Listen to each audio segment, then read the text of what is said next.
Shalom à tous. Donc ici, voici cette nouvelle audio-vidéo pour expliquer aux frères et sœurs francophones notre situation nouvelle. Il y a certains frères et sœurs qui nous ont aidés.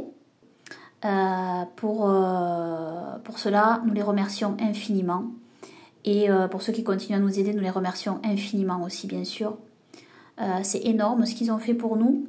Donc, je veux leur donner des nouvelles, je veux leur dire où nous en sommes aujourd'hui.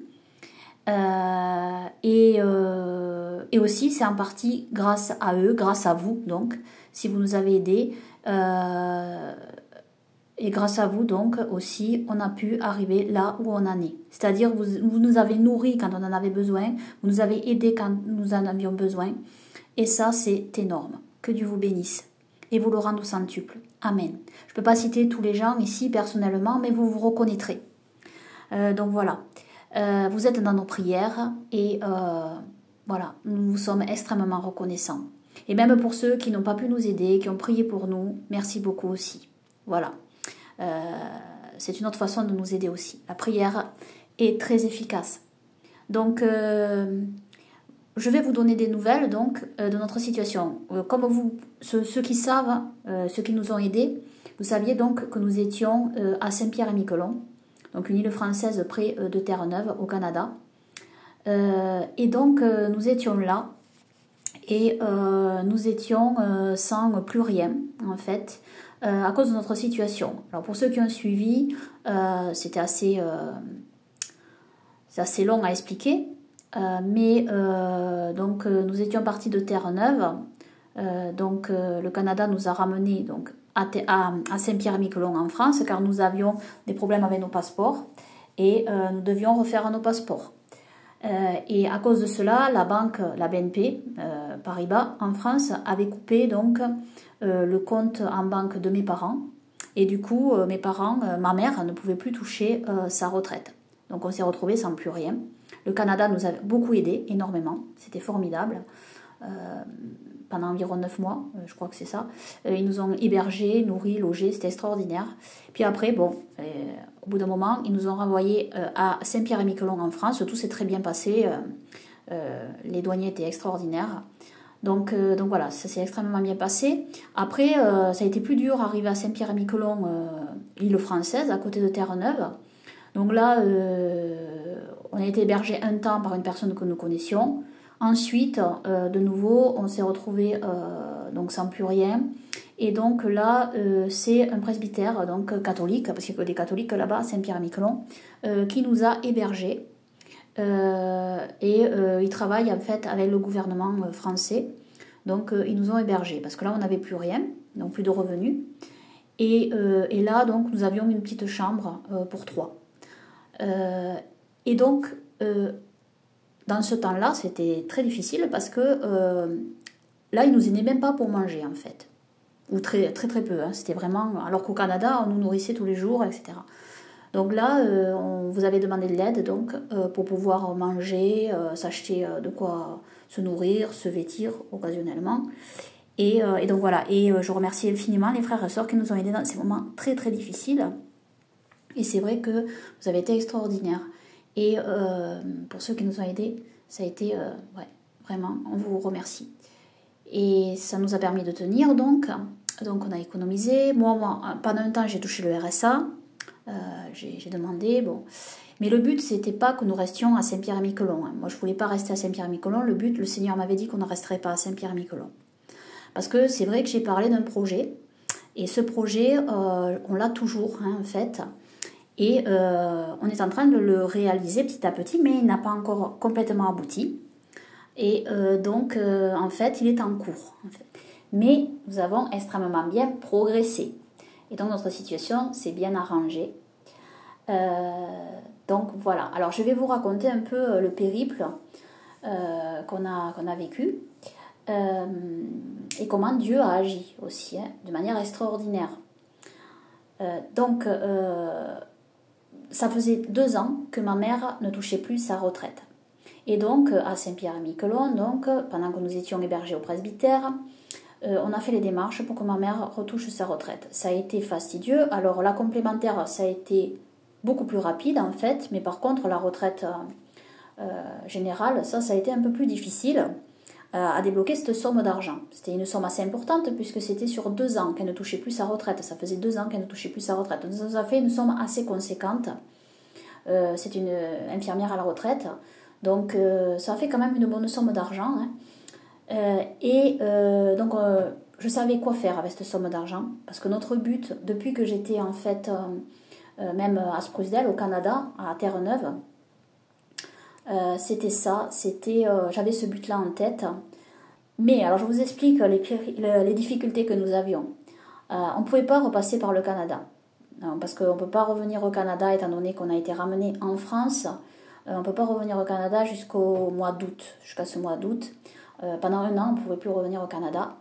Donc de fait, on n'avait pas d'issue. Parce qu'il faut savoir que depuis Saint-Pierre-et-Miquelon, depuis cette île française, vous ne pouvez pas prendre un avion de ligne ordinaire, vous ne pouvez pas aller directement aux États-Unis. Ils ne font pas de vol direct aux USA. Et vous êtes obligé de passer par le Canada. Donc déjà, là, on était bloqué, en fait, pour partir aux États-Unis, avec la somme de la retraite de ma mère. De fait, donc, il n'y avait pas vraiment d'issue, en fait, pour nous.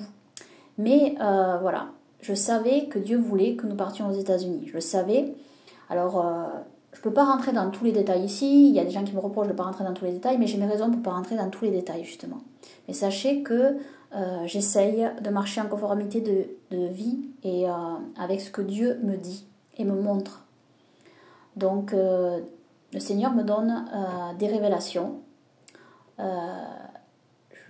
Je ne peux pas vous en dire davantage, mais voilà, j'essaye de me laisser diriger par le Seigneur, par notre Seigneur et Sauveur Yeshua Jésus-Christ. Amen. Je fais de mon mieux pour ça. Et quand j'ai la conviction, je sais que ça vient de Dieu. Et ça faisait longtemps que je savais que ça venait du Seigneur. Donc, le Seigneur m'avait dit que Saint-Pierre-et-Miquelon, c'était juste un tremplin pour aller aux États-Unis. Et que c'était juste une escale, en fait. Alors, il faut savoir que Saint-Pierre-et-Miquelon, c'est comme une prison, hein, là-bas. Moi, je considère ça comme une prison, cette île. Alors, c'est très bien parce que ça nous a servi de tremplin, de porte, en fait, pour entrer aux États-Unis, parce que c'est très proche des États-Unis. En fait, c'est pas très loin si vous regardez sur la carte. Et on est venu à Saint-Pierre justement pour ça, pour être proche du Canada et surtout des États-Unis. Donc ce qu'il y a, c'est qu'une fois que nos passeports étaient faits, on a fait faire nos cartes d'identité, etc. La seule solution, en fait, et je savais que c'était la bonne, il fallait prendre un jet privé. Un jet privé qui partait de Saint-Pierre-et-Miquelon et qui allait aux États-Unis. Alors ce que j'ai fait, j'ai commandé un jet privé. Je passe les détails parce qu'il y avait eu beaucoup de péripéties pour faire ça. Et c'est vrai que je vois la main de Dieu qui a agi pour que je fasse la bonne chose et le bon choix. Parce qu'il faut savoir qu'avec la caisse d'épargne, c'est un peu compliqué. Hein, c'est très compliqué sur l'île de Saint-Pierre-et-Miquelon avec la caisse d'épargne. Il y a certaines restrictions, etc. Comme on n'avait pas beaucoup de moyens, enfin bon bref, c'est assez compliqué. Mais grâce à Dieu, ça a pu se faire. Et donc j'ai commandé un jet privé pour tous les 3, pour le Maine, aux États-Unis donc. Alors il faut savoir que quand on a pris ce jet privé et qu'on quittait donc le presbytère, et que donc de nouveau on n'avait plus rien hein, en fait, et on partait. J'étais les clés, si vous voulez, de cette prison, parce que c'était vraiment une prison pour nous là. Et on partait et on décollait. Seulement arrivé à l'aéroport, il y a eu... Alors moi je savais, j'avais reçu du Seigneur, je ne vous dis pas de quelle manière, mais j'avais reçu la date de notre départ. Je savais que c'était le 9 janvier qu'on devait partir. Et je savais que c'était cette date-là.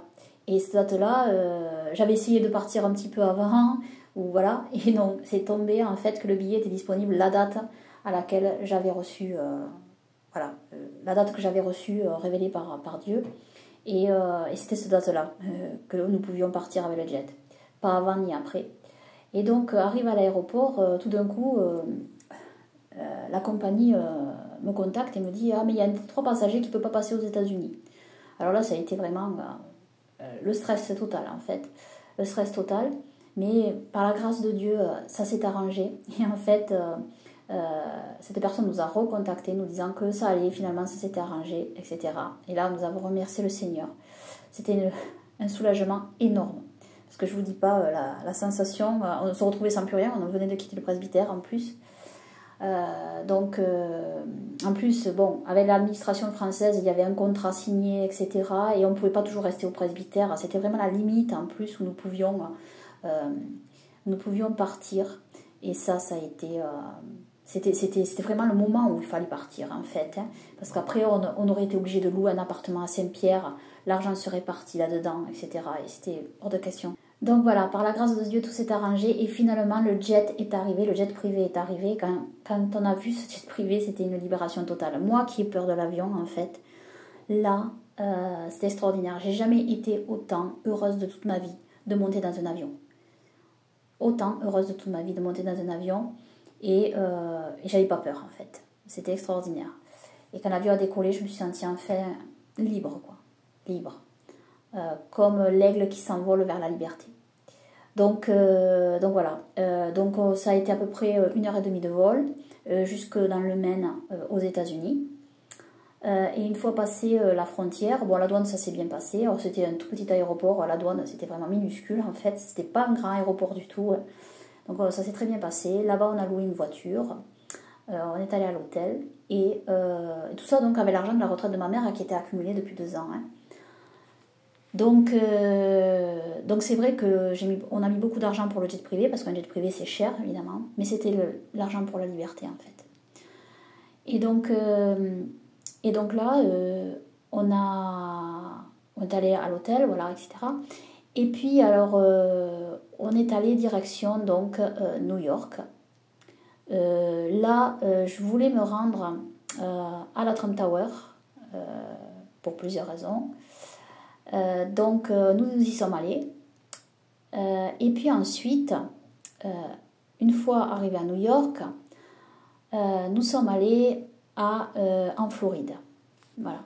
C'était la destination, et avec une voiture de location, donc.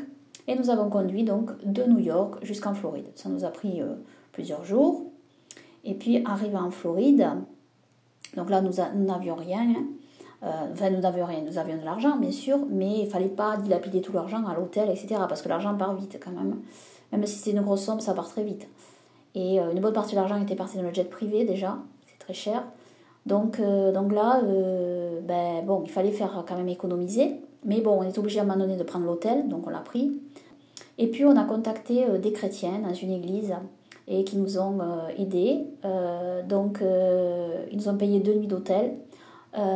Et ça, c'était en attente parce que on cherchait un appartement à louer.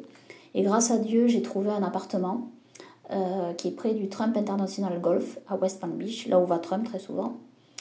Et donc là, les portes sont ouvertes. On a pu louer cet appartement. Et c'est là où nous sommes actuellement. Ensuite, venait le problème de la voiture.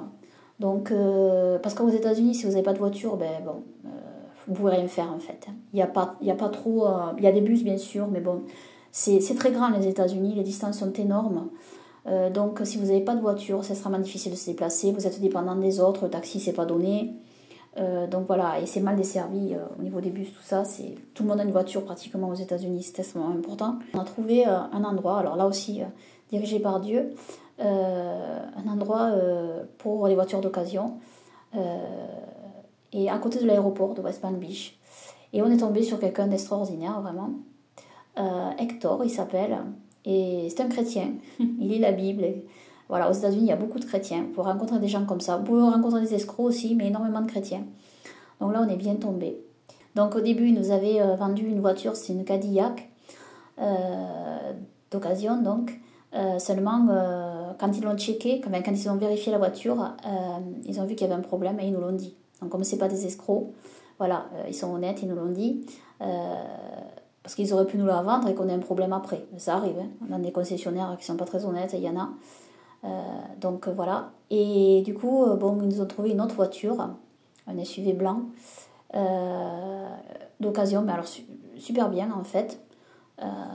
Très très bien. Et donc voilà, c'était légèrement plus cher, mais bon. Donc ils nous ont arrangé, ils nous ont fait un plan financier pour qu'on puisse payer quand même. Et on a pu payer la voiture en entier. Là, il nous reste juste la plaque à payer. La plaque d'immatriculation, donc nous a laissé du temps aussi pour pouvoir la payer. Donc voilà, on en est là, on est dans un appartement, c'est très bien, c'est une résidence surveillée, là, comme vous voyez sur la photo, hein, on est devant avec ma mère. Avec mon père, je suis devant le Trump International Golf, Et là, on attendait la sortie de Trump, qui vient de temps en temps, on l'a vu. J'ai fait des vidéos là sur Telegram, je les ai postées, ceux qui suivent ma chaîne Telegram. J'ai posté une vidéo aussi sur YouTube, j'en posterai d'autres probablement, si Dieu me le permet. Donc voilà pour les nouvelles. Et donc voilà, je donne des nouvelles. Donc. Alors cependant, dit tout ça, bien sûr, l'argent est parti, bien évidemment. Donc voilà, bon, je ne rentre pas dans tous les détails là, hein, je ne vous dis pas tout, mais voilà, en gros, hein, je vous explique un petit peu où nous en sommes aux États-Unis, notre situation ici. Ça se passe très bien, le Seigneur ouvre des portes, il permet que les choses se passent bien, il dispose le cœur des gens en notre faveur, donc tout se passe bien en fait. On sait qu'on est là où nous devons être.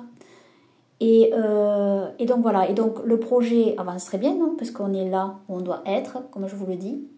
Et pour la suite, je vous tiendrai au courant, vous serez au courant, vous serez informés.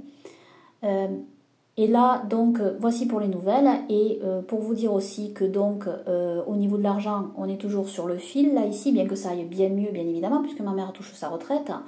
Mais la retraite de ma mère ne suffit pas pour que nous puissions payer toutes les charges et manger, etc. Et donc, si vous voulez et si vous pouvez nous aider, ça serait vraiment formidable, d'accord ? C'est vrai qu'on va mieux financièrement, mais on a toujours besoin d'aide. Et si on ne peut pas payer, on sera mal aussi. Si on ne peut pas payer nos charges, on sera mal aussi. Donc, je sais que beaucoup aussi ont des problèmes pour payer leurs charges. Hein. Je sais que chacun a ses problèmes financiers. Je demande juste à ceux qui peuvent donner un peu et qui peuvent participer pour nous aider, pour continuer. Voilà, ça serait formidable parce qu'on en a vraiment besoin. Hein. On est toujours sur le fil, comme je le dis. Et donc voilà, même pour payer le loyer en fait, c'est ça surtout, hein. C'est pour payer le loyer. Donc voilà, ça reste trop juste, bien trop juste. Donc pour ceux qui veulent faire un don, là ça sera pour payer le loyer vraiment, voilà. Et donc pour pouvoir tout payer.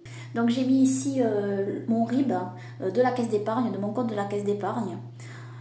Donc ceux qui ont déjà donné ont mes coordonnées, hein, ils savent donc faire un virement. Hein. Il y en a qui continuent occasionnellement. D'ailleurs, je remercie Sylvie au passage qui vient de faire un virement. Merci beaucoup Sylvie, formidable. En plus, elle a versé au moment où on en a besoin. Donc merci beaucoup à elle. Et je remercie beaucoup Yahweh mon Dieu et mon Seigneur et Sauveur Yeshua pour tous les frères et sœurs qui nous aident et qui nous ont aidés. Amen. Nous avons aussi ouvert un compte en banque ici. À la Bank of America. Moi, j'ai un compte en banque ici et mes parents ont un compte en banque ici. Alors, pour ouvrir un compte en banque là aux États-Unis, c'est le jour et la nuit par rapport à Saint-Pierre-et-Miquelon en France. C'était vraiment... voilà. Ici, on vous ouvre un compte en banque, on vous laisse votre chance. À Saint-Pierre-et-Miquelon, je vous résume. Hein. À Saint-Pierre-et-Miquelon, quand vous avez rien, on vous met la tête sous l'eau. Hein. En fait, c'est ça. Mais grâce à Dieu, quand même, on a pu ouvrir ce compte en banque. Je passe les détails.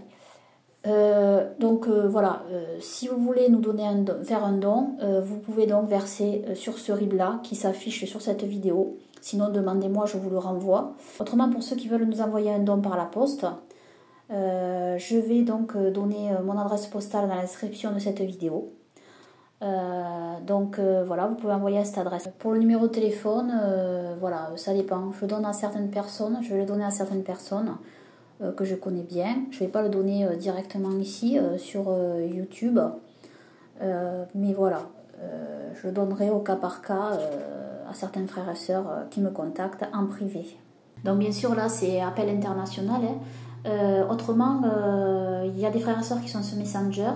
Voilà, s'ils veulent me contacter en me téléphonant, voilà, ils peuvent. Hein.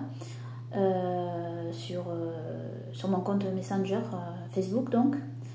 C'est gratuit, donc voilà, ça sera mieux. Ou alors ceux qui veulent me contacter, les frères et sœurs qui veulent me contacter, que je connais en privé, sur Telegram aussi, on peut appeler. Donc voilà. Ensuite, une fois cette demande de don faite, je vais vous parler donc de ce que je vais arranger sur YouTube, donc, parce que je sais qu'il y a des frères et sœurs qui me demandent de faire d'autres études bibliques, etc. Moi, je leur explique que j'en ai fait beaucoup d'études bibliques, j'en ai fait énormément, et que c'est gratuit et qu'il n'y a que se servir, tout simplement. Hein. Maintenant, le Seigneur m'appelle à autre chose, avec la même foi inébranlable à mon Dieu et à mon Seigneur et Sauveur Yeshua, Jésus-Christ. Il n'y a rien de changé là-dedans. Donc, j'ai compris des choses, j'ai compris, je progresse avec le Seigneur, il m'apprend des choses nouvelles, mais j'ai toujours la Torah de Yahweh, du Seigneur Yeshua dans mon cœur. Je la transporte partout où je vais. Et bien sûr, j'ai la foi inébranlable à mon Seigneur Sauveur Yeshua Jésus-Christ. Et c'est pas parce que je parle de politique et de Trump extrêmement souvent et tous les jours que je me suis engagée là-dedans que bien sûr je délaisse la foi, ou bien au contraire en fait. Hein. Ça va avec, j'obéis à la voix de Dieu et à la voix de mon Seigneur Sauveur Yeshua. Savoir que il n'y a pas d'idolâtrie en fait à honorer en fait et à soutenir celui qui a été choisi par Dieu pour les temps que nous vivons. Et Trump est le David de nos temps, je tiens à le dire, d'accord ? Les prophéties de Kim Clement sont vraies, il avait dit 2 mandats et ça s'est accompli, c'est bien 2 mandats, ça fait longtemps que moi je soutiens cela pour ceux qui me suivent depuis longtemps, donc c'est arrivé, et il y a d'autres choses à venir encore. Hein. Donc voilà, je suis toujours dans cette mission-là, et j'ai mes raisons pour ça, et je sais que je suis là où Dieu veut que je sois. Où le Seigneur Jésus-Christ, Yeshua, veut que je sois. C'est très important. Donc, il n'y a rien de mal à dire « Vive le roi David ». Ok ? Les Israélites disaient « Vive le roi David » et ils ne faisaient pas d'idolâtrie. D'accord ? La Bible, on la vit en dehors aussi des écrits. Je veux dire, la Bible, c'est un livre qui continue à être écrit. On fait partie des pages de ce livre. Et il y en a qui ne l'impriment pas ça. Il y en a qui ne réalisent pas ça en fait. La Bible continue à être écrite dans les cieux. D'accord ? On est le peuple de Dieu et on continue à vivre les événements bibliques en réalité. La Bible ne s'arrête pas à 66 livres. La Bible continue à être écrite. Comprenez bien ça en fait. On fait partie du livre. On fait partie du peuple de Dieu. Donc on vit des temps bibliques. Et Trump est un David. Comprenez bien ça. Choisi par Dieu pour les temps que nous vivons. Donc à l'époque, en Israël, ils avaient le roi David. Et les chroniques du roi David, l'histoire du roi David n'était pas encore écrite, en fait. Et ils disaient « Vive le roi David !» Ils dansaient quand David venait, etc. Ils honoraient le roi David. Y avait-il de l'idolâtrie là-dedans? Non, il n'y avait pas d'idolâtrie là-dedans. Ils adoraient le Dieu d'Israël. D'accord? Comme le roi David. Mais ils honoraient celui qui a été choisi par Dieu. D'accord? Eh bien moi, c'est pareil. Trump est un Samson aussi, comme au temps des juges. On attendait un libérateur. Et Dieu leur a envoyé Samson pour libérer le peuple contre les Philistins. Eh bien, Trump est un Samson. D'accord? On vit des temps bibliques. Et il y en a qui ne comprennent pas ça. Ils croient que la Bible est terminée, que voilà. Non, c'est pas fini. Il y a encore des choses extraordinaires qui vont se produire. Donc, après cet aparté, voilà ce que je vais faire. Pour ma chaîne YouTube, je sais que c'est difficile de trouver les vidéos de mes études bibliques car elles sont perdues au fond en fait, de la chaîne parce qu'il y a des centaines de vidéos. On a fait beaucoup de vidéos. Mon père a posté énormément de vidéos aussi de nous quand on était à Terre-Neuve. Donc je vais faire le tri parmi tout ça et je vais faire des playlists afin que les gens s'y retrouvent. Et ceux qui veulent réécouter mes audio-vidéos pourront comme ça s'y retrouver. C'est-à-dire je vais faire une playlist où il n'y aura que mes audio-vidéos. D'accord? Et comme ça, les gens qui voudront les audio-vidéos, ils auront qu'à aller dans cette playlist-là et ils les auront. Voilà ce que je vais faire. Je mettrai les choses pour Trump, que je fais sur Trump, ou les vidéos que nous vivons maintenant, parce que je fais des vidéos maintenant. Voilà, tout ce qui est Trump, en fait, je le placerai dans une playlist. Après, toutes les vidéos qu'on a fait avec mes parents à Terre-Neuve, je les placerai aussi dans une playlist. Comme ça, tout sera bien rangé. Et vous y retrouverez sur ma chaîne. Pour ceux qui veulent les audios, les études bibliques, ils les auront, en fait. Pour les nouvelles études bibliques, eh bien, j'en fais pas. Disons que maintenant, je vis autre chose. Et je parle toujours du Seigneur Yeshua, mais en vivant autre chose au niveau politique. Et vous savez, la politique, c'est biblique, c'est les affaires de la cité. Et la Bible est remplie de politique. Si vous n'aimez pas la politique, arrêtez de lire l'histoire de Joseph ou arrêtez de lire l'histoire de Daniel, parce que c'est aussi de la politique. Joseph était en bas, il a été placé premier ministre d'Égypte. Daniel était en bas, il a été placé premier ministre à Babylone. Donc, arrêtez de lire la Bible si vous n'aimez pas la politique. D'accord? La Bible est remplie de politique. Il y avait des rois à l'époque biblique et c'est de la politique tout ça. Donc, moi, je continue, en fait, le récit biblique. Et je vis je vis ma vie avec Yeshua. Et nous vivons notre vie avec Yeshua. Nous sommes le peuple d'Israël, nous sommes le peuple de Dieu. Ensuite, pour ma part, j'aime l'Amérique. Nous voulons devenir américains, nous voulons vivre dans ce pays. Nous aimons l'Amérique. L'Amérique est un pays particulier. J'ai fait des vidéos aussi dans mes études bibliques, justement, où je parle de l'Amérique. Je pense que l'Amérique est citée dans les Saintes Écritures, justement, pour les temps de la fin. L'Amérique est un pays particulier. Pour ceux qui ne connaissent pas vraiment l'Amérique, c'est un pays où l'Esprit du Seigneur est. C'est-à-dire là où l'Esprit du Seigneur, là est la liberté. Et c'est un pays unique au monde. Il n'y a pas d'autre pays comme les États-Unis d'Amérique. Et l'Amérique, c'est Éphraïm.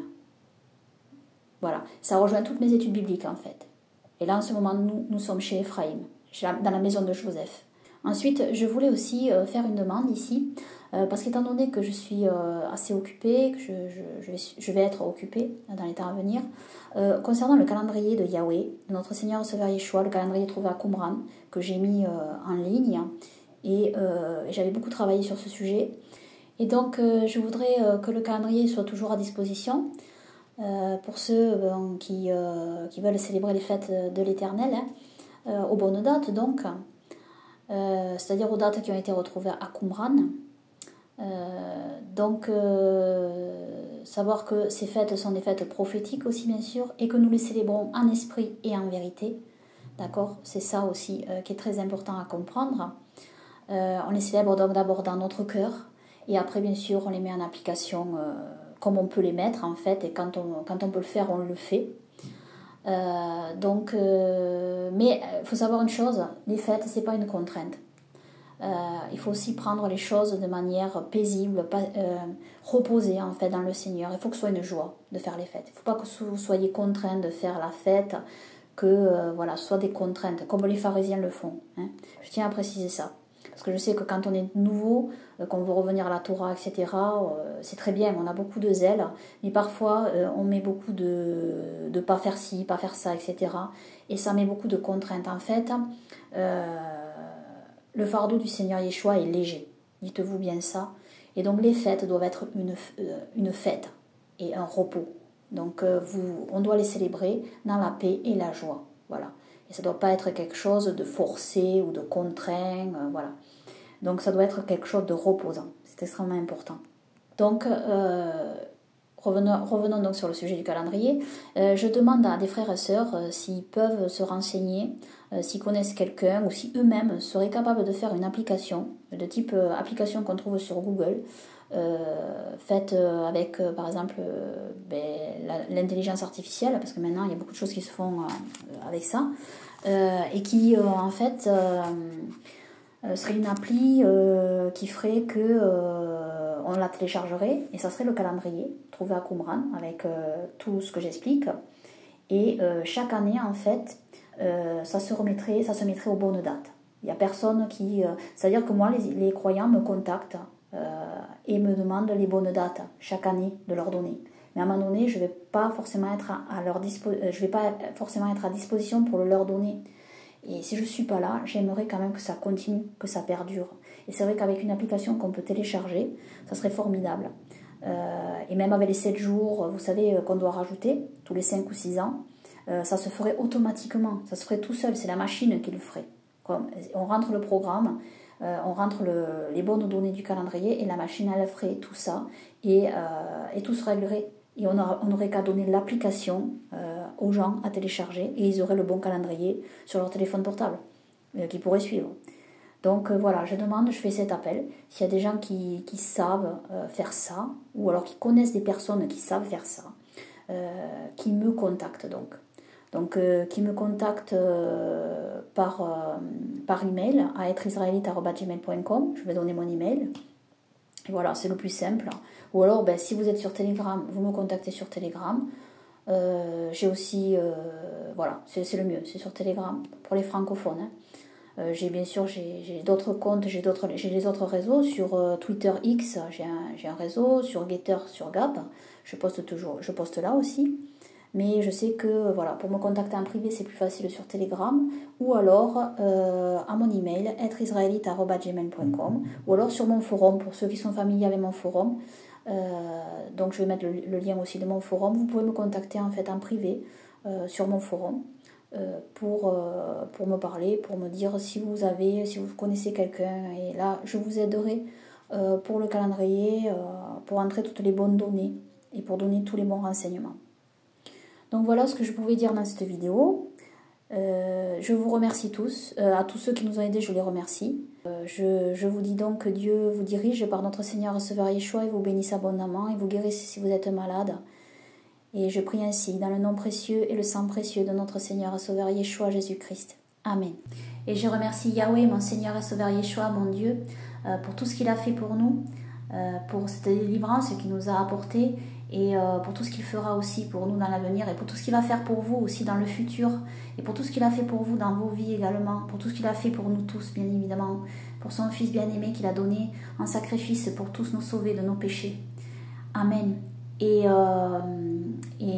bien sûr, moi et mes parents se joignent à moi dans cette prière, bien évidemment. Et moi et mes parents, nous vous remercions. Nous remercions tous les frères et sœurs qui nous ont aidés et qui continuent à nous aider. Pour ceux qui vont continuer à nous aider, merci beaucoup. Et merci à ceux qui nous ont aidés. Et pour vos prières, merci. Amen.